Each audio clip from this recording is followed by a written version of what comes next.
नमस्कार, मैं हूं कुलदीप गढ़वी और कुल चौक से कुलदीप शो में आपका हार्दिक स्वागत करता हूं। आज मेरे साथ एक ऐसी पर्सनालिटी मौजूद है, कौन इनका फैन नहीं है। मराठी सिनेमा, हिंदी सिनेमा और ज़ॉम्बी वली को कौन भूल सकता है। ह्यूज सक्सेस के बाद और उनकी फिल्म रिलीज हुई है 7 जून को, जिसका नाम है मुंजिया, और वो भी सुपर हिट साबित रही है। मेरे साथ मौजूद है ब्रिलियंट डायरेक्टर प्रोड्यूसर आदित्य सरपोरदार जी। आदित्य सर, आपका कुल टॉक से कुलदीप शो में हार्दिक स्वागत है। Thank you very much Kuldeep, thank you.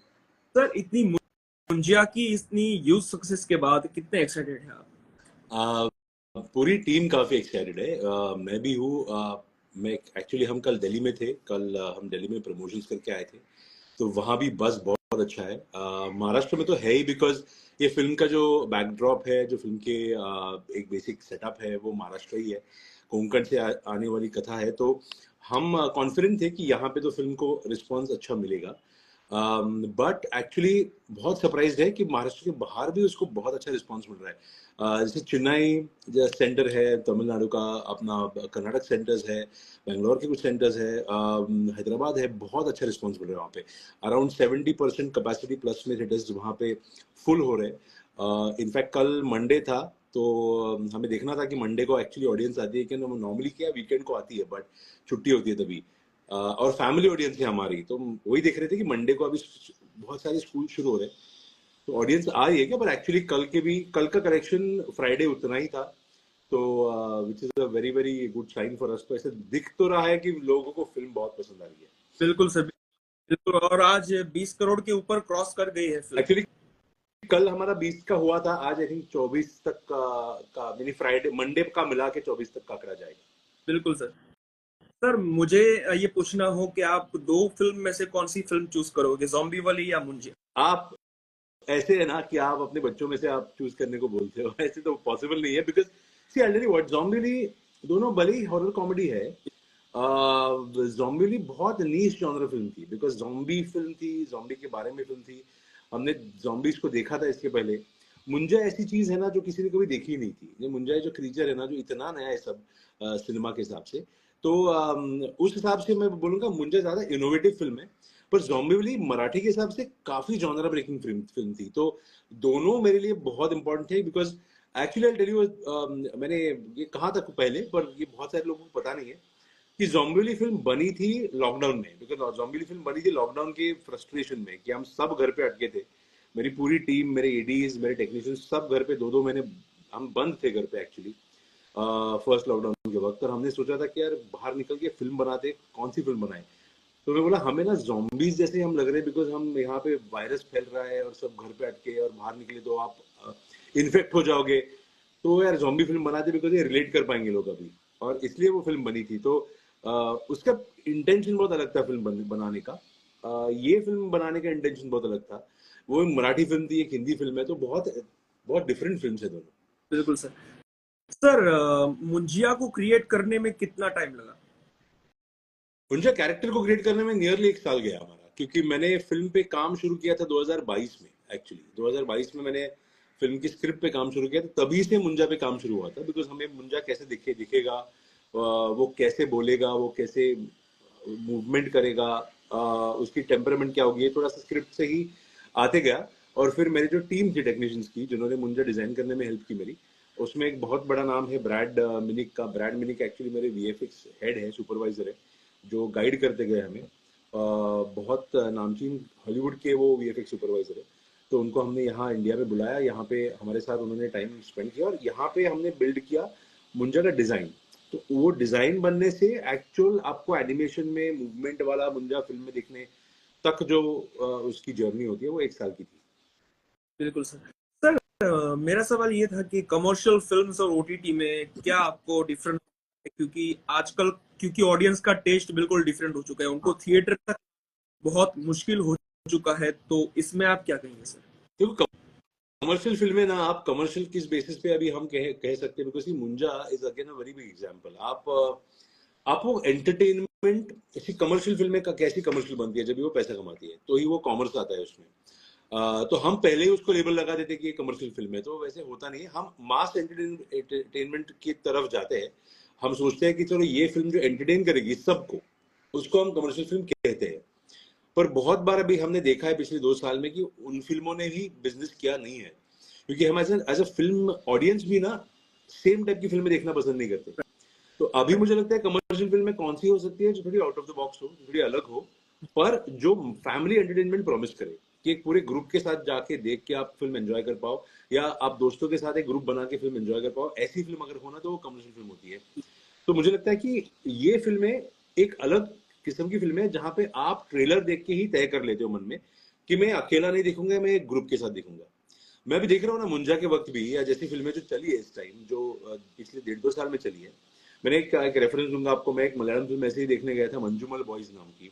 उसके बाद एक फात फाजिल की आवेशम नाम की फिल्म आई थी। तो ये दो जो फिल्में जो थी, वो फिल्में जब थिएटर में मैं गया तभी बहुत बड़े लेवल पे ग्रुप्स आए थे, और बड़े बड़े ग्रुप्स आके वो फिल्म देख रहे थे। तो ये दिख रहा था कि ऐसी फिल्में जो ग्रुप देखना, ग्रुप में एंजॉय करना पसंद करते हैं ना, वो थिएट्रिकल हो रही है। और जो फिल्में ऐसी है जो पर्सनल 1-to-1 वॉच में मजा आता है, जैसे थ्रिलर्स होते हैं, कभी थोड़ी डार्क फिल्में होती है, ड्रामाज होते हैं, जो आप 1-to-1 स्क्रीन के साथ देखने में वो एक्सपीरियंस आपको बेटर लगता है, वो फिल्में ओटीटी के लिए बहुत बढ़िया होती है। ओटीटी का जो प्लेटफॉर्म ही है ना, वो 1-to-1 व्यूइंग का है, क्योंकि आप फोन पे देखते हो या आईपैड पे देखते हो या अपने लैपटॉप पे देख रहे हो।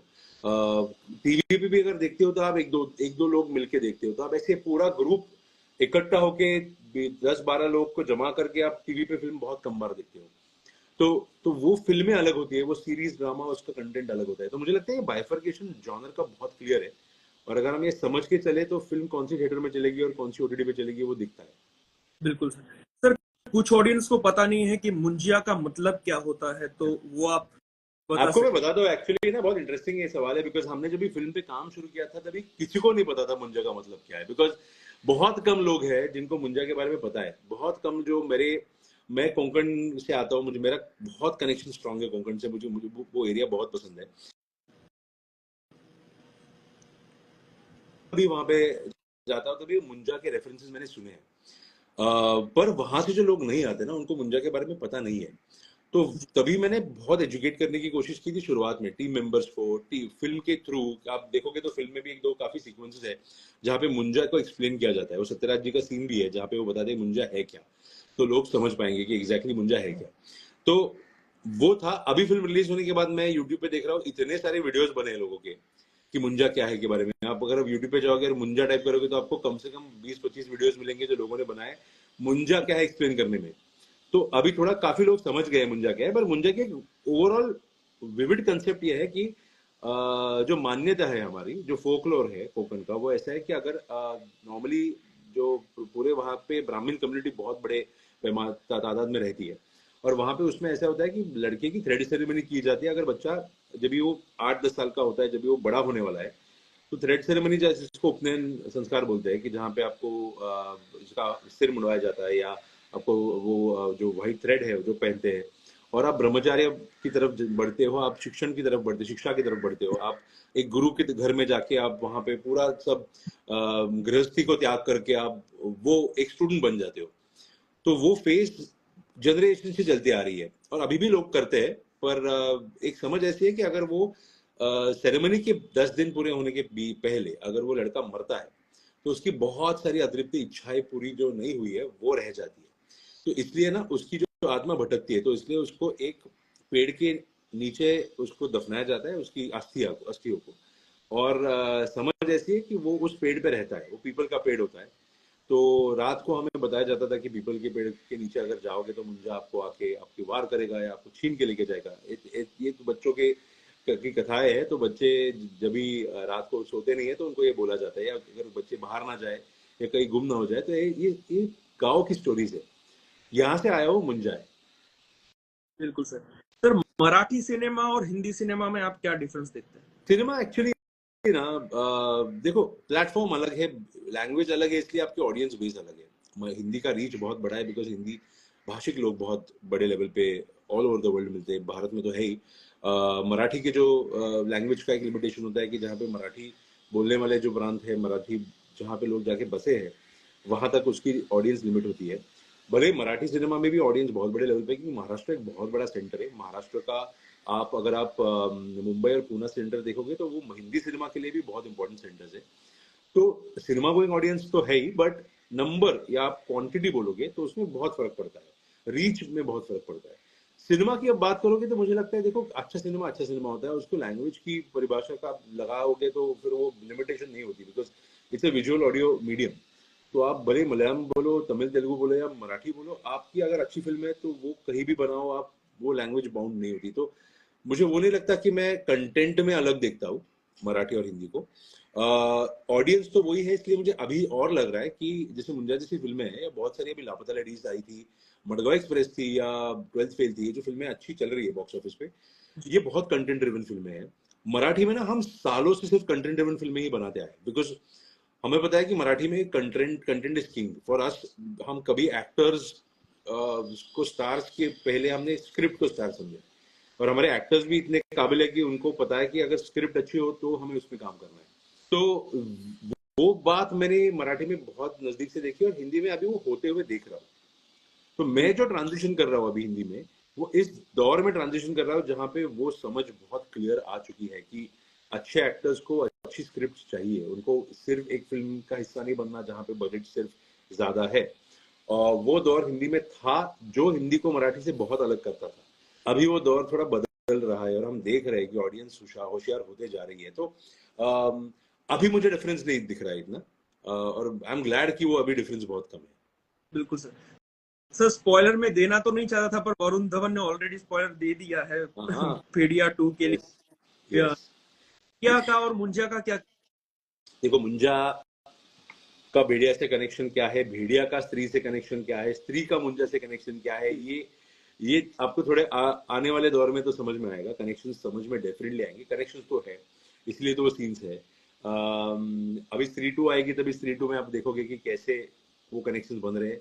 उसके बाद भेड़िया भी बनेगी, भेड़िया का सीक्वल भी बनेगा, उसमें भी आपको कनेक्शन दिखाई देगा कि कैसे आ रहा है। तो ये देखो कि क्या रहे, सरप्राइज जितना रहे उतना मजा है, बिकॉज जैसे फिल्म में भी आपको एक्सपेक्टेड ही नहीं था कि भेड़िया का एक सीन आएगा, सडनली आ जाता है, तो आप फिल्म देखते वक्त एंजॉय करते हो, अरे ये कहाँ से आ गया, अरे एक्साइटमेंट बढ़ती है। तो ये चीजें मुझे ना वो रिवील फिल्म में ही करने में बहुत आई थिंक मुझे मजा आता है, तो वो मैं फिल्म के लिए रखूंगा। पर ये जरूर कहूंगा तो कनेक्शन तो है, तो वो कैसे है वो आपको दिखेगा फिल्म में। बिल्कुल सर। सर 2024 में आपका आने वाले प्रोजेक्ट्स क्या होंगे? तो 24 में मैंने अभी एक फिल्म की थी, मैंने लास्ट मुंजा के दौरान ही की थी, जो RSVP रोनिश स्क्रूवाला ने प्रोड्यूस की थी।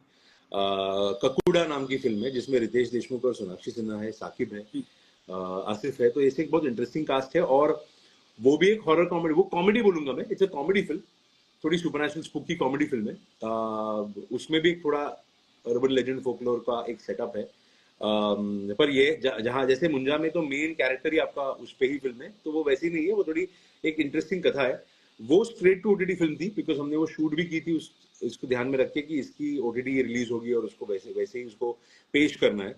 तो वो जुलाई में आ रही है, उसकी डेट अभी फिक्स नहीं हो रही है, बट वो अनाउंस होगी जल्दी। तो मतलब उसकी शूटिंग हो चुकी है वो या फिल्म होने वाली है, शुरू हो? रेडी है, वो फिल्म रेडी है, वो इस ओ, जुलाई में रिलीज भी होगी, अगले महीने। क्या बात है सर। मैं सर कुछ लोगों को ऐड करना चाहूंगा जो आपके आपके साथ सवाल करना चाहेंगे, मुलाकात श्योर करना श्योर। चाहेंगे। Sure sure. तो लोगों को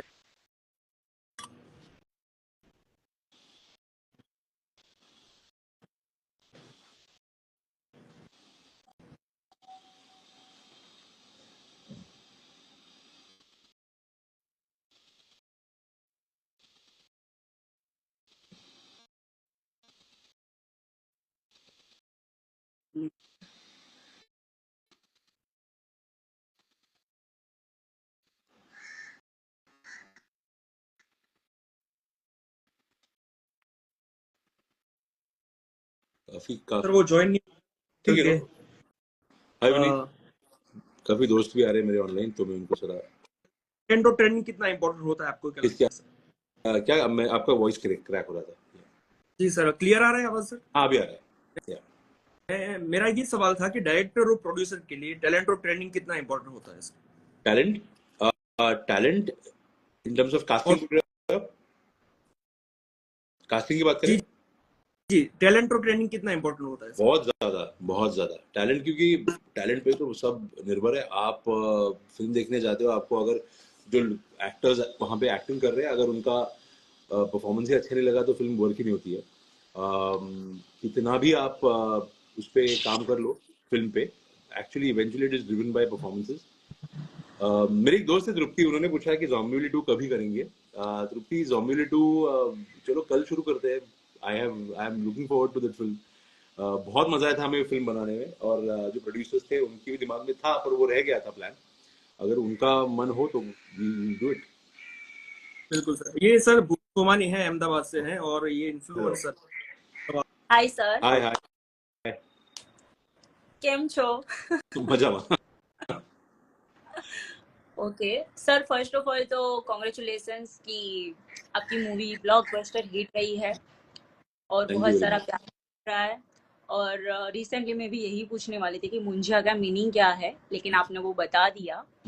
सो मेरा कोई क्वेश्चन नहीं है, लेकिन हाँ, मैं एक चीज़ कहूँगी कि मराठी के काफ़ी सारे एक्टर्स हैं जो बॉलीवुड में भी आते हैं और उनकी एक्टिंग देख के हमें बहुत मज़ा आता है। सो मैं यही चीज़ कहूँगी कि अगर मराठी हो, गुजराती हो या फिर हिंदी हो, लेकिन ये सिनेमा एक ऐसा प्लेटफॉर्म है जहाँ पे सबको एंटरटेनमेंट करने के लिए सारे आर्टिस्ट एवर रेडी होते हैं। जैसे कि आपकी जो भी फिल्म है जॉम्बी वाली, और आपकी मोस्टली फिल्म ज़्यादातर कॉमेडी एंटरटेनमेंट रहती है जो सबको पसंद है। और बस ऐसे ही। और मैं ये पूछना चाहती थी कि आपकी अपकमिंग प्रोजेक्ट जैसे कि भेड़िया 2 में शायद आप इंक्लूड है या नहीं है? देखो, वो जैसे मैंने पहले कहा आपको, वो तो भेड़िया जब भी जिसे आएगी, भेड़िया भी बनी भी नहीं है, बनेगी। अभी स्त्री 2 पे ही फोकस रहेगा इसके बाद। पर भेड़िया जब भी आएगी तभी आपको वहां पे कैसे हम इंक्लूडेड है नहीं है वो समझ में आएगा। कि भेड़िया आई एम श्योर अमर ही बनाएगा, और उनकी उन्हीं का फ्रेंचाइजी है वो, अमर कौशिक का। तो वो कैसे उसमें मुंजा लाएंगे वो प्लान हम डेफिनेटली हमारे दिमाग में है। पर आप देखोगे, एक्चुअली मैं अपकमिंग में तो बोलूंगा कि जो मैंने अभी जिस फिल्म के बारे में रेफर किया था, ककुड़ा, वो हमने गुजरात में शूट की, वो हमने वासो में शूट की है। And we have a very interesting background to that film. So आपको वो देखने में मजा आएगा। मराठी और गुजराती थिएटर बहुत स्ट्रांग है, इसलिए मुझे लगता है कि जैसे आपने कहा ना एक्टर्स, तो मुझे लगता है दोनों इंडस्ट्रीज में ना एक्टर्स बहुत ही स्ट्रांग है। और मैंने एक फिल्म बनाई थी, उसमें मैंने मनोज जोशी को लिया था, बहुत फेमस एक्टर है आपके यहाँ के। तो नारबाची वाड़ी नाम की मेरी फिल्म थी। तो उस फिल्म में उन्होंने बहुत बढ़िया काम किया था। प्रतीक गांधी भी मेरे दोस्त थे, तो उनका भी एक सक्सेस देख के बहुत मजा आता है कि यार ये गुजराती सिनेमा थिएटर करने वाला बंदा एकदम बहुत बड़े लेवल पे स्टार बन गया। तो मुझे लगता है रीजनल स्टार्स को बहुत अच्छे प्लेटफॉर्म्स मिल रहे हैं अभी, और उन्हीं को अपना टैलेंट दिखाने का तो और बढ़िया प्लेटफॉर्म मिल रहा है, बिकॉज ऑडियंस एक्सेप्ट कर रही है नए टैलेंट को और अच्छे टैलेंट को। So it's a very good sign. तो अभी यूनिवर्स की आप बात करिए तो आपको दिखेगा धीरे धीरे स्त्री में कौन दिखता है, फिर भेड़िया में कौन दिखता है, फिर उसके बाद की फिल्म में कौन कौन दिखता है। मतलब स्त्री 2 में, फिर भेड़िया 2 में हमें आपका एंटरटेनमेंट मिलने वाला है। देखो, स्त्री 2 अमर कौशिक की फिल्म में हमारे वो प्रोड्यूसर है, तो एक टीम बनी है बहुत बढ़िया हमारी, जिसमें अमर बहुत अच्छे अमेजिंगली वो यूनिवर्स को कहीं ना कहीं तो एक दिशा दे रहे हैं। और वो हम सब मिलके उसको we are trying to find our best way to tell our best stories. जी सर, ये सवाल था कि नए टैलेंट के साथ काम करना और पुराने टैलेंट के साथ काम करना कितना डिफिकल्ट होता है? देखो यार, अच्छे टैलेंट के साथ काम करने में मजा आता है, वो नया हो पुराना हो, it is has to be, वो टैलेंट में वो कैपेसिटी और प्रॉमिस होना बहुत जरूरी है। जैसे नए टैलेंट, अभी मुंजा में काफी नए लोग थे, वो मिक्स भी था, क्योंकि सत्यराज जैसे एक एक्टर थे जिन्होंने बहुत सारा काम किया है इसके पहले, उन्होंने 250-300 के ऊपर फिल्में की है। मोना सिंह जैसे एक एक्टर है, बहुत एक्सपीरियंस है। हमारे फिल्म में एक मराठी काफी कलाकार है, जिसमें एक मैं सुहास जोशी का नाम लूंगा, जो वेटरन है मराठी स्टेज और सिनेमा थिएटर की। तो मुझे लगता है वो जो मिक्स होता है ना, वो बहुत इंटरेस्टिंग होता है, जहाँ पे आप एकदम फ्रेश टैलेंट के साथ काम कर रहे हो। जो हमारा बिट्टू था अभय वर्मा, या स्पीलबर्ग सिंह जिसने काम किया है, तरन, वो बहुत नए थे, तो उनका एक अलग एनर्जी जज्बा था, उनके एक अलग टेम्परामेंट थी, भूख थी। जैसे ही जो ओल्डर वेटरन एक्टर्स थे, उनके साथ काम करने में उनका तजुर्बा बहुत काम आया, बिकॉज उनका एक पकड़ होती है क्राफ्ट पे।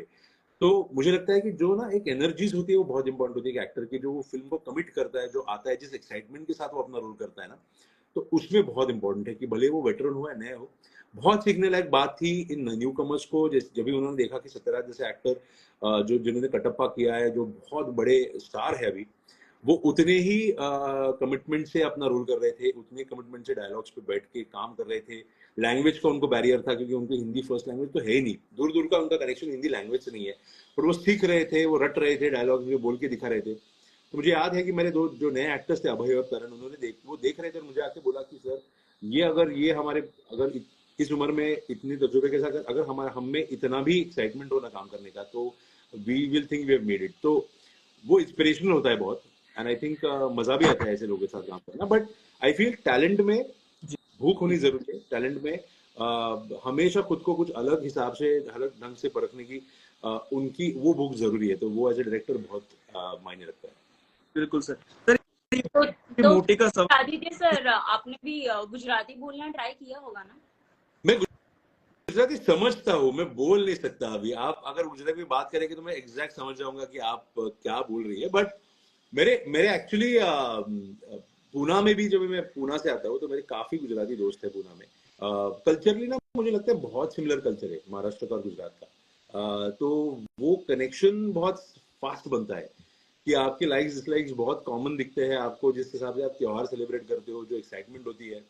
और बिकॉज बहुत सारे गुजराती पूना मुंबई में रहते हैं, तो बहुत बड़े लेवल पे हमारे फेस्टिवल्स भी सेलिब्रेट ही एक साथ होते हैं।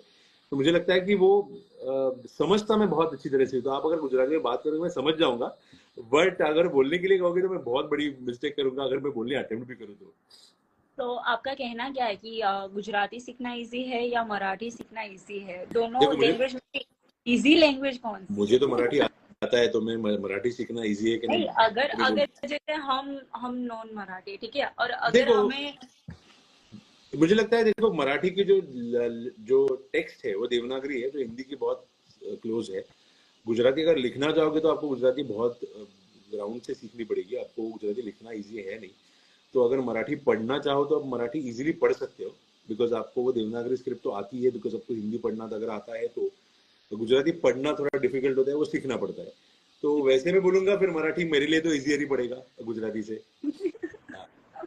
ओके तो दो लाइन हो जाए गुजराती। आप बोलो, गुजराती की मैं रिपीट करूंगा, आप बोलो, मैं आपको रिपीट करके बताऊंगा। मुंजिया फिल्म जरूर थी आप हुआ जो 7 जून रिलीज थी। ठीक है, 7 जून रिलीज थे, मैं समझ चुका था। पहले जो लाइन बोली आपने वो आपका आवाज ब्रेक हुआ, तो मुझे समझा ही नहीं आपने क्या बोला। मुंजिया फिल्म ने जरूर थी जो जरूर थी जो जो जी, तो जाइए जरूर, अब उसका ऐसे आपने कहा। जी बिल्कुल सर। तो पर मैं ये कहूंगा कि गुजरात से अभी मुंजा के लिए बहुत बढ़िया रिस्पॉन्स आ रहा है। अहमदाबाद में बहुत बढ़िया फिल्म चल रही है, राजकोट में बहुत बढ़िया फिल्म चल रही है, कुछ स्कूल जा रहे हैं सर अभी मुंजा के शो। हाँ ब्रिलियंट। हम इतने एक्साइटेड है कि गुजरात में ऑडियंस इतना प्यार दे रही है फिल्म को। और वहां से जो रिव्यूज आते हैं ना, हम नॉर्मली हमें समझ में आता है कि रिव्यूज कभी कभी जो क्राउड फिल्म देख के बाहर निकलती है और उनको ऐसे एक रिव्यू लिया जाता है, तो वो समझ में आता है उनकी लैंग्वेज से कि ये कहाँ के है। तो वो दिख रहा है कि गुजरात से भी बहुत सारे रिव्यूज आ रहे हैं कि जो फैमिलीज मिलके जा रही है फिल्म देखने। जी भूमि, और कोई सवाल है आपका? नहीं, बस बाकी सब तो सर ने, मुंजिया का मीनिंग पूछना था वो सर ने बता दिया, और उन्होंने बहुत सर अच्छी न्यूज भी दे दी कि स्त्री 2 है, भेड़िया 2 है, उसमें एंटरटेनमेंट करवाने वाले। तो very excited sir, and best of luck. एक मैं बोलूंगा अभी, because thank you very much. मैं आई थिंक कल ही न्यूज आई थी, स्त्री 2 की बात हो रही है, इसलिए मैं कहूंगा स्त्री 2 का टीजर जो फर्स्ट एवर आपको दिखने मिलेगा वो मुंजा फिल्म के साथ ही दिखने को मिलेगा from Friday onwards in theatres. तो जो एक्साइटेड है स्त्री 2 देखने के लिए, और जो फैंस है स्त्री मूवी के, आई एम श्योर बहुत सारे बड़े लेवल पे फैंस है, तो उनको अगर स्त्री कैसे है, अभी स्त्री 2 क्या है देखना है, तो उनको फिल्म मुंजा में फ्राइडे से थिएटर में देखने को मिलेगा। क्या बात, मतलब मूवी के एंडिंग में वो मूवी की शुरुआत स्त्री 2 में टीजर आएगा। जैसे एंडिंग भेड़िया से हो रही है ना, जैसे शुरुआत अभी स्त्री 2 से होगी। That's great. Thank you sir for this news. Yeah. Okay sir. Lovely.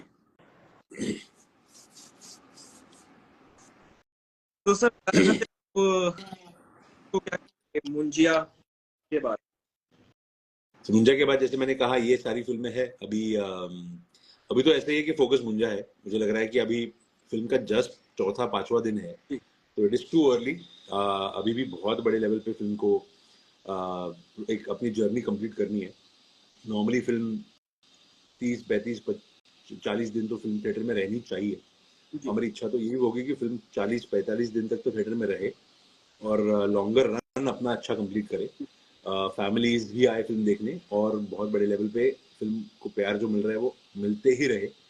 तो यही तो होप है। उसके बाद अगला काम तो शुरू होते, काम तो करना ही है, पर अभी के लिए मुंजा है फोकस। तो सर मुंजिया पार्ट 2 आने वाला है कि नहीं आने वाला है? शायद आएगा। आई थिंक जो रिस्पॉन्स मिल रहा है उस हिसाब से दिख ही तो रहा है। आपने तो फिल्म देखी है राइट? तो फिल्म के एंड में आपको पता है कि कुछ मुंजा पार्ट 2 के लिए भी थोड़ा सा हमने कुछ रखा है, एक रेफरेंस दिया है। तो वो तो हमने आपको तो एक लिंक तो दे के छोड़ के रखी तो है ही। उसको आगे वो स्टोरी कैसे बनेगी क्या बनेगी वो आपको तो दिखाई देगा फिल्म में। बिल्कुल सर, पर उसमें अभय वर्मा ही रहेंगे या और कोई? 100% जो टीम रहेगी वो मुंजा की टीम थी। जो जिस टीम को पसंद किया जाता है उनको हमें तो रिटेन करना है। वो आगे जाके होता क्या है उसका वो आपको फिर स्टोरी जब भी जैसे बनेगी वैसे आपको पता चलेगा। Thank you so much for joining sir. Thank you so much. ये मुंजा उतनी ही हिट जाए जैसे zombie. Thank you so much. Thank you so much for joining. Thank you.